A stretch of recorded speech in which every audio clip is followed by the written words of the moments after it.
పచ్చి బాలింతాయి వెచ్చాలు మింగుతూ ఒళ్ళు నొప్పులున్న ఒరుచుకొని అమ్మ కక్కి ఎరిగిన పత్తి గుడ్డలను పిండేసి సాకిరలో అమ్మొళ్ళు సబ్బోలే అరుగును చిన్న నోట అమ్మ అమ్మని అంటే కావురంగానే మారాము చేస్తే పావురంగా అమ్మ చెంపను గిల్లి ముద్దాడి సంకన ఎత్తుకుంటది ముత్యమా మెరిసరత్నమా నా బంగారు తండ్రాని అంటది పడుకున్నా లేదా కూర్చున్నా రామ బంటోలే కావాల ఉంటది చందమామను చూపి కోరు ముద్దలు పెట్టి జోలపాడి అమ్మ పండుకోబెడతాది అమ్మా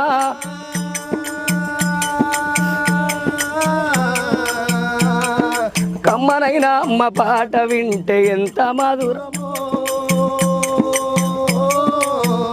మనసుకు కాదు మరువతరము తప్పటడుగులు వేస్తూ ఉన్నప్పుడు మదుపు తప్పిన కింద